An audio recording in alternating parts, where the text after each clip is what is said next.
Assalamualaikum warahmatullahi wabarakatuh. Seperti biasa, sebelum dimulai ceritanya, bantu Mimin tekan tombol like dan berkomentar juga, Tuan dan Nona. Terima kasih sesudah dan sebelumnya.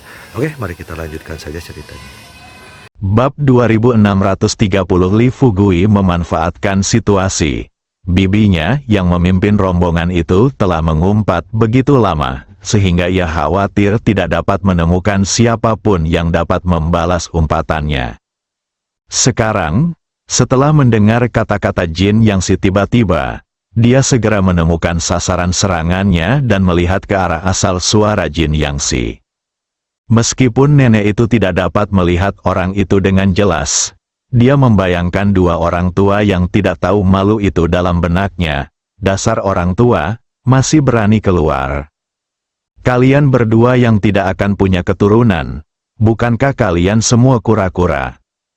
Teruslah menjadi kura-kura. Kenapa kalian kabur? Bibi yang lain menyusul dan mengumpat Jin Yangsi. Dasar bajingan tua, apa kau mendengar apa yang kami katakan? Kami katakan padamu, jika kau masih ingin orang tuamu beristirahat dengan tenang, jangan lakukan hal-hal yang tidak tahu malu seperti itu dan serahkan pacar pemuda itu. Dahi Jin Yangsi dipenuhi garis-garis hitam. Pada saat ini, dia sudah hampir melangkah keluar dari gerbang matahari. Sepertinya sedetik kemudian, dia akan menjadi begitu geram hingga dia akan bergegas keluar dan bertarung dengan Li Fugui. Tentu, sebelum bertarung dengan Li Fugui, dia harus menghancurkan sampai mati ketiga bibi yang banyak bicara di depannya untuk meredakan kebencian di hatinya. Untungnya, Xiao Yaozi melangkah maju dengan cepat dan berbicara kepada Li Fugui, dengan suara keras, "Tuan Li, memang benar bahwa Jin Yangsi dan saya telah lancang tadi. Kami hanya bercanda dengan Anda untuk melihat seberapa besar tekad Anda untuk bertemu dengan Ratu Iblis. Setelah pengamatan kami yakin bahwa Anda bertekad untuk bertemu dengan Ratu Iblis. Kalau begitu, bisakah Anda meminta ketiga wanita tua ini untuk berhenti terlebih dahulu, dan kemudian kami berdua dapat dengan hormat menyambut Anda di Gunung Matahari untuk bertemu dengan Ratu Iblis? Bukankah Li Fugui si bodoh dari desa Xiaoxi? Bagaimana dia bisa tertipu oleh tipu daya kasar Xiao Yaozi dan Jin Yangsi? Tetapi, karena pihak lain telah berencana untuk bernegosiasi dengannya, Li Fugui tersenyum pada ketiga bibi di depannya dan berkata, "Tiga bibi, kalian bisa duduk, minum, dan beristirahat sekarang." Ketiga bibi itu penurut. Lagi pula, mereka diberi ratusan ribu dolar, jadi wajar saja mereka merasa malu untuk tidak mematuhi perintahnya. Kedua, setelah sekian lama dimarahi, mereka memang sedikit lelah. Mereka semua mundur. Dan dengan bantuan Hua Duo dan Saudari Ming, ketiga bibi itu duduk di atas batu. Hua Duo bahkan dengan baik hati maju untuk membuka minuman bagi ketiga bibinya dan menyerahkannya kepada mereka. Tepat ketika tiga wanita setengah baya sedang duduk di dekatnya sambil minum minuman. Li Fugui melangkah maju dan tersenyum pada Jin Yangsi dan Xiao Yaozi. "Apakah kalian benar-benar ingin mengundangku untuk bertemu dengan Ratu Iblis?" Melihat Li Fugui mengambil inisiatif untuk melangkah maju dan menunjukkan bahwa dia akan dibodohi, Xiao Yaozi sangat gembira dan berkata kepada Li Fugui sambil tersenyum, "Tentu saja, Tuan Li, Anda sekarang." Li Fugui menyela Xiao Yaozi sebelum dia sempat menyelesaikan perkataannya dan berkata terus terang, "Tidak, begitu aku masuk melalui gerbang matahari, aku tidak akan bisa mengalahkanmu. Jika kalian menipuku dan membunuhku di dalam gerbang matahari, aku akan mati dengan tidak adil." Xiao Yaozi merentangkan tangannya dan berkata dengan putus asa, "Tuan Li, setelah semua yang kami katakan, apakah Anda masih tidak mempercayai kami? Jangan khawatir. Kami benar-benar tidak akan berbohong kepada Anda kali ini." Li Fugui berpikir sejenak dan berkata kepada Xiao Yaozi, kata-kata saja tidak cukup. Jika kamu benar-benar ingin mengundangku masuk, keluarlah sekarang, berlututlah di hadapanku, dan bersujudlah kepadaku 3 kali. Sama seperti Xiao Yaozi dan Jin Yangxi, Li Fugui juga tahu bahwa jika dia ingin sampai ke Gunung Matahari dengan selamat, dia harus menemukan cara untuk mengeluarkan kedua orang tua ini terlebih dahulu dan menangkap 2 peri iblis. Baru pada saat itulah ia dapat mencapai Sun Mountain dengan selamat. Namun masalahnya adalah pria itu bersembunyi di dalam gerbang matahari dan tidak mau keluar, jadi dia tidak berani masuk. Tampaknya dia berada di jalan buntu. Xiao Yaozi menggertakkan giginya dan bertanya kepada Li Fugui, Tuan Li, setelah kami keluar, kami akan berlutut dan bersujud kepada Anda, dan Anda dapat mengikuti kami ke Gunung Matahari, kan? Li Fugui berkata dengan santai, tentu saja, tanpa bimbinganmu, aku tidak akan bisa mencapai Gunung Matahari, kan? Xiao Yaozi memandang Jin Yangxi. Wajah Jin Yangxi menjadi pucat, dan dia berbisik, Saudara Xiao Yao, kita ini abadi. Apakah kita benar-benar harus keluar dari gerbang matahari dan berlutut di hadapan anak ini?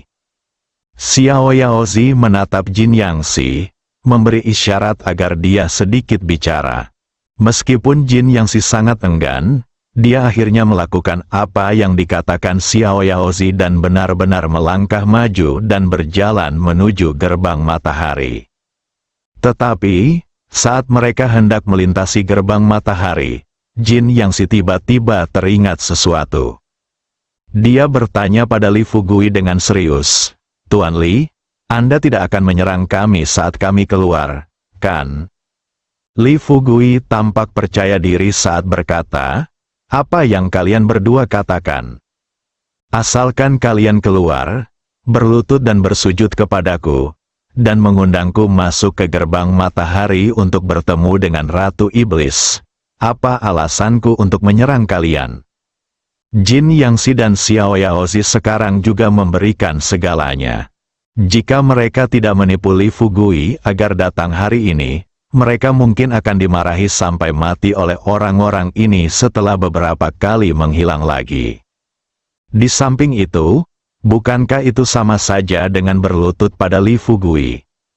Sekarang mereka hanya perlu berlutut di hadapan Li Fugui dan mencoba menipunya agar masuk melalui gerbang matahari.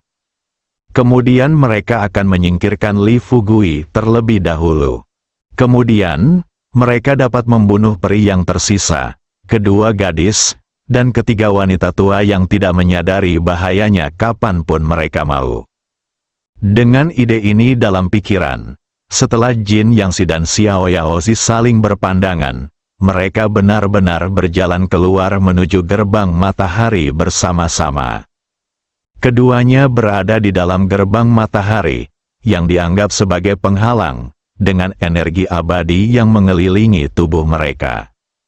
Namun saat mereka melangkah keluar dari penghalang dan tiba di luar gerbang matahari, energi peri di sekitar tubuh mereka langsung menghilang tanpa jejak. Rasanya seperti mereka adalah 2 lelaki tua yang diambil secara acak dari suatu lingkungan. Li Fugui tidak terburu-buru menyerang Jin Yangxi dan Xiao Yaozi. Lagi pula, mereka berdua baru saja keluar, dan gerbang matahari ada di belakang mereka. Jika dia bertindak sekarang, ada kemungkinan salah satu dari orang tua itu akan berhasil lolos. Saat itu, akan lebih sulit baginya untuk mengeluarkan kedua orang tua itu. Li Fugui memandang kedua lelaki tua itu hingga mereka berada kurang dari 3 meter darinya. Kemudian dia berkata kepada Jin Yangxi dan Xiao Yaozi, kalian berdua, mengapa kalian masih berdiri di sana? Apakah kalian lupa dengan janji kalian? Mendengar ini, Jin Yangxi ragu-ragu saat ini, dan berbisik kepada Li Fugui, Tuan Li, Anda masih muda, dan kami sudah tua. Berlutut kepada Anda seperti ini akan dengan mudah memperpendek umur Anda. Demi Anda, kami tidak seharusnya berlutut kepada Anda. Li Fugui melambaikan tangannya dan berkata sambil tersenyum, "Tidak apa-apa, tidak apa-apa. Aku, Li Fugui, tidak takut hidupku akan dipersingkat, karena kamu setuju untuk berlutut kepadaku setelah kamu keluar. Jangan hanya berdiri di sana. Berlututlah saat kamu harus melakukannya, dan bersujudlah sebanyak yang kamu bisa." Kuku Jin Yangsi telah tertanam di telapak tangannya. Energi vital di seluruh tubuh tampak mendidih dan melonjak terus-menerus. Xiao Yaozi terus berkata pada dirinya sendiri untuk tetap tenang, tidak bersikap impulsif, sama sekali tidak boleh bersikap impulsif. Lihatlah Jin Yangsi di sebelahnya. Xiao Yaozi membuka mulutnya, menekuk kakinya terlebih dahulu, dan berlutut di depan Li Fugui. "Guru Li, kami mengundang Anda untuk memasuki gerbang matahari." Li Fugui menatap Jin Yangsi yang tampak tidak yakin, lalu tersenyum padanya dan berkata, "Jin Yangsi, bagaimana denganmu? Kamu terlihat masih sedikit tidak yakin." Jin Yangsi tidak berdaya. Melihat Xiao Yaozi sudah berlutut, dia hanya bisa memilih untuk berlutut juga. Li Fugui tersenyum puas, mengangguk pelan dan berkata, "Baiklah, sekarang kamu bersujud."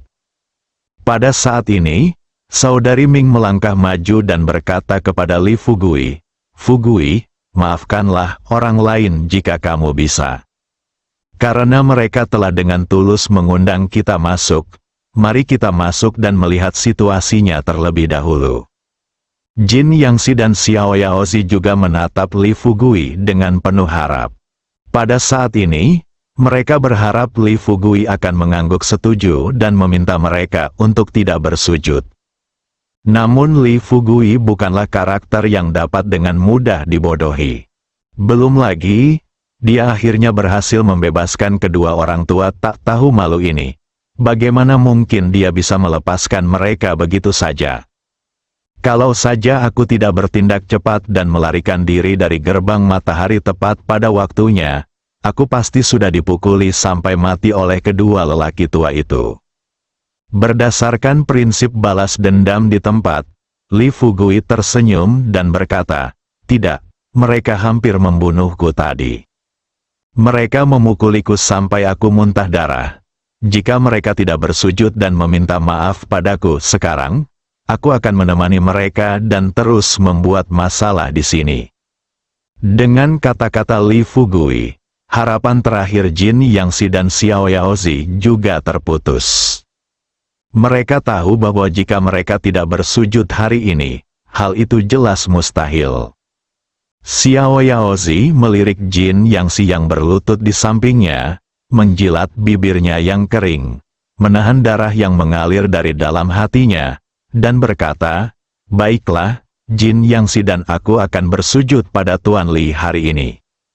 Akan tetapi, pada saat kedua makhluk abadi itu membenturkan kepala mereka ke tanah, Li Fugui tiba-tiba mengedarkan energi vitalnya dan terbang di belakang mereka berdua, menghalangi bagian depan gerbang matahari. Setelah menghalangi mundurnya kedua makhluk abadi ini, Li Fugui tersenyum pada Hua Duo dan berkata, "Duo, ketiga bibi itu telah menyelesaikan tugas mereka. Kamu bisa mengirim mereka kembali sekarang. Ngomong-ngomong, setelah mengirim mereka keluar, ingatlah untuk memberi mereka masing-masing 100.000 yuan lagi dan beritahu mereka untuk tidak memberitahu siapapun apa yang terjadi di sini. Oke?" Hua Duo tampak khawatir dan berbisik kepada Li Fugui, "Fugui, mungkinkah kamu?" Li Fugui tidak membiarkan Hua Duo melanjutkan mengucapkan sisa kata-katanya. Dia berkata terus terang, Duo, dengarkan aku, lakukan saja apa yang aku katakan, dan lakukan dengan cepat, kalau tidak, akan mudah menimbulkan masalah." Sampai sekarang, kedua makhluk abadi itu baru menyadari bahwa mereka telah ditipu. Jin Yangsi dan Xiao Yaozi berdiri. Dengan kebencian yang tak berujung di matanya, Jin Yangsi mengutuk keras, "Anakku, kamu benar-benar mengingkari janjimu dan menipu kita." Li Fugui tersenyum dan berkata, "Kita berdua adalah rubah berusia ribuan tahun, jadi jangan putar Strange Stories from a Chinese Studio di depanku. Apa kau benar-benar berpikir aku tidak tahu apa yang kau pikirkan? Haha, kau keluar hanya untuk menipuku dan membunuhku saat waktunya tiba." Ekspresi wajah Jin Yangsi berubah drastis. Dia bertanya dengan heran, "Bagaimana kamu tahu?" Li Fugui tertawa dan berkata, "Lihat, kalian berdua bodoh, kalian masih ingin bermain denganku. Apakah kalian benar-benar menganggapku bodoh setelah meninggalkan kata-kata ini?" Li Fugui berkata kepada Hua Duo, "Jangan hanya berdiri di sana. Cepatlah dan suruh ketiga bibi itu pergi." Hua Duo juga tahu bahwa selama kedua makhluk abadi itu meninggalkan penghalang, mereka tidak akan sebanding dengan Li Fugui. Setelah memastikan bahwa Li Fugui tidak terluka, dia melangkah maju dan menarik ketiga bibinya menjauh. Saudari Ming dan beberapa peri iblis dengan cepat melangkah maju dan, bersama dengan Li Fugui, menghalangi jalan mundur kedua makhluk abadi itu ke gerbang matahari. Setelah Jin Yangsi dan Xiao Yaozi yakin bahwa mereka telah ditipu, jantung Xiao Yaozi berdetak lebih cepat. Kalau saja ketiga bibinya tidak menjelaskan intisari kebudayaan Tiongkok kepada mereka selama lebih dari 1 jam, bagaimana mungkin mereka bisa begitu terganggu dan jatuh ke dalam perangkap anak ini? Namun sekarang, sudah terlambat untuk menyesal. Jalan mundur telah terputus. Sekarang mereka hanya punya satu pilihan, yaitu mencoba segala cara yang mungkin untuk membunuh Li Fugui. Sekalipun mereka tidak dapat membunuhnya, mereka harus berusaha sekuat tenaga untuk kembali ke penghalang. Jika tidak, bukan saja ribuan tahun kultivasi mereka akan hancur, tetapi bahkan nyawa mereka pun bisa melayang. Setelah saling memandang, Jin Yangsi dan Xiao Yaozi saling memahami secara diam-diam. Mereka mengedarkan energi internal mereka bersama-sama dan terbang menuju Li Fugui. Li Fugui, dengan senyum di wajahnya, tampak tidak tergesa-gesa, dan langsung mengalirkan energi di tubuhnya untuk membentuk penghalang di sekitar tubuhnya. Setelah melindungi tubuhnya, dia terbang dan langsung berubah menjadi seekor elang. Dengan kedua cakarnya, dia mencengkeram mata Jin Yangsi. Hati Jin Yangsi bergetar ketika melihat ini, dan dia segera mundur, sambil bertanya dengan keras, "Anakku, kamu benar-benar tahu 89 keterampilan misterius ini?" Li Fugui tertawa terbahak-bahak, dan saat ia terbang ke arah Jin Yangsi, ia berkata terus terang, "Orang tua, aku akan mengatakan yang sebenarnya kepadamu hari ini. Aku tidak akan menyebutkan 89 seni misterius lagi. Aku juga tahu seni mengendalikan langit dan bumi. Namun, di sini, menggunakan seni mengendalikan langit dan bumi untuk menghadapimu sedikit mirip dengan menggunakan pisau jagal untuk membunuh seekor ayam. Jadi aku akan menggunakan 89 seni misterius untuk menunjukkan kepadamu betapa hebatnya aku." Saya tidak pernah menduga hal ini.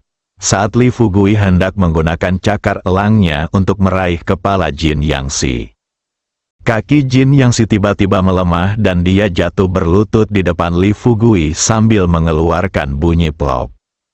Xiao Yaozi telah kehilangan kesombongannya sebelumnya saat ini. Sebaliknya, dia berlutut di tanah dan bersujud memohon belas kasihan, seperti seorang anak yang telah melakukan kesalahan. "Tolong ampuni aku, Dewa Abadi, tolong ampuni aku, kami salah. Kami benar-benar salah, tolong jangan lakukan apapun kepada kami. Tolong." Setelah melihat pemandangan ini tiba-tiba, Li Fugui memandang ke arah Xiao Yaozi dan Jin Yangxi dengan sedikit keraguan. Setelah kembali ke wujud aslinya, dia berdiri di depan Jin Yangxi dan Xiao Yaozi dan bertanya dengan rasa ingin tahu, apa yang kalian lakukan? Xiao Yaozi menyeka air matanya dan berkata tergagap, sejujurnya, Dewa, kami gagal mengatasi malapetaka, jadi kami mengikuti pengaturan permaisuri Huaxu dan tinggal di Gunung Matahari, menunggu orang yang ditakdirkan untuk datang. Menurut apa yang dikatakan Ratu, jika kita berdua ingin mencapai hasil yang tepat dan resmi bergabung dengan kelas abadi, kita harus mendapatkan dukungan dari yang terpilih. Dan satu-satunya syarat untuk menjadi orang terpilih adalah orang tersebut harus memahami 89 seni misterius dan seni mengendalikan langit dan bumi. Keduanya sangat penting. Aku tidak pernah menyangka bahwa hari ini, di usia yang begitu muda, kau benar-benar menguasai dua keterampilan yang sangat hebat ini. Jika sebelumnya kau mengatakan bahwa kau menguasai 89 keterampilan misterius dan seni mengendalikan langit dan bumi, bagaimana mungkin kami berani bertindak begitu lancang di hadapanmu? Bersambung,